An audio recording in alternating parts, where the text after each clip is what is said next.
Hola a todos, bienvenidos. En el área de fisioterapia, hoy vamos a hacer una breve revisión acerca del linfedema. Acompáñenme.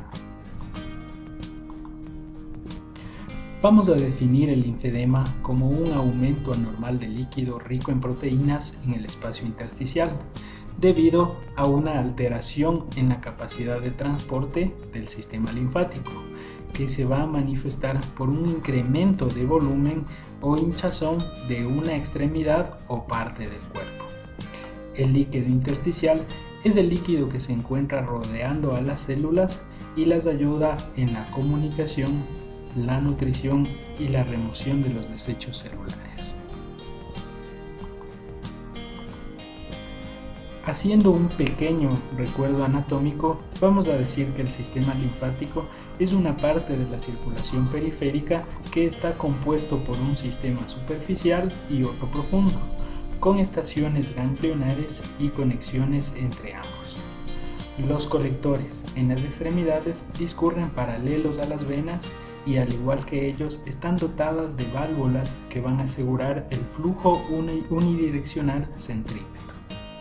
Los linfáticos de las extremidades inferiores y lumboaórticos confluyen en la cisterna de Kilo o Pekeb, de la que sale el conducto torácico que desemboca en el confluente yúgulo subclavio izquierdo, donde también confluye la linfa de la mitad izquierda de la cabeza y cuello, hemitórax y miembro superior izquierdo. La linfa de la mitad derecha de la cabeza y cuello, hemitórax y miembro superior derecho desembocan en el confluente yúgulo subclavio derecho. Todos los vasos linfáticos poseen unas válvulas que impiden la circulación retrógrada, asegurando la circulación en sentido centrípeto.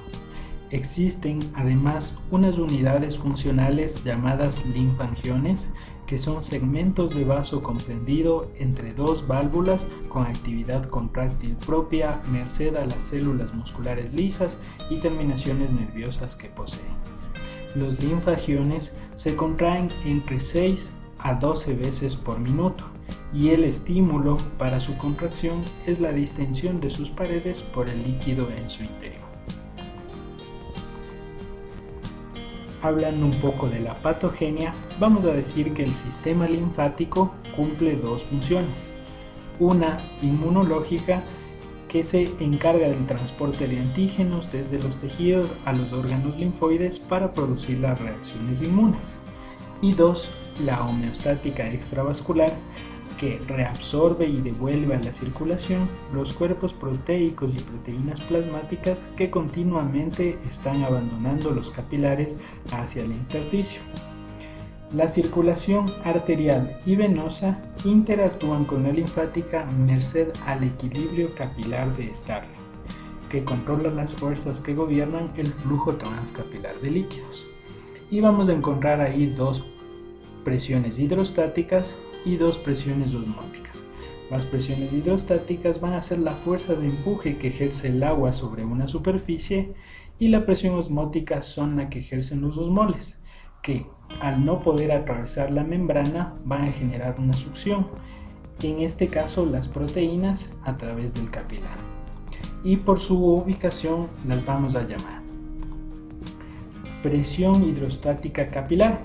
Va a ser la presión del plasma sobre la pared capilar, generando una tendencia a la filtración del líquido desde el capilar hacia el intersticio. Presión osmótica capilar o presión de succión van a ser la presión que generan las proteínas del plasma, principalmente la albúmina, generando una tendencia a la reabsorción del líquido desde el intersticio hacia el plasma. Presión osmótica intersticial es la fuerza de succión que tiende a filtrar líquido desde el plasma al intersticio por las proteínas que en este se encuentran, pero en condiciones fisiológicas no debe haber proteínas en el intersticio, por lo que este valor es igual a 0. Presión hidrostática intersticial es la fuerza que tiene el agua acumulada en el intersticio y tiende a empujar el líquido de regreso al capilar, pudiendo considerarse como fuerza de reabsorción. La diferencia de los porcentajes de filtración y de reabsorción en el lecho capilar van a determinar o no la presencia de edema, considerándose estos valores cuando son menores a 4 milímetros de mercurio. El sistema linfático logra reabsorber esa cantidad. Sin embargo, cuando este valor supera los 4 milímetros de mercurio, existe la posibilidad de la presencia del edema. Así, vamos a decir que la insuficiencia linfática aparece cuando la carga linfática sobrepasa la capacidad de absorción del sistema linfático, motivando la aparición de cambios en los tejidos con pérdida progresiva de elasticidad y formación de un edema con alto contenido proteico, que supone un potencial caldo de cultivo para las infecciones. Finalmente, en cuanto al tratamiento en el linfedema, vamos a decir que el linfedema es una entidad crónica cuyo tratamiento es sintomático.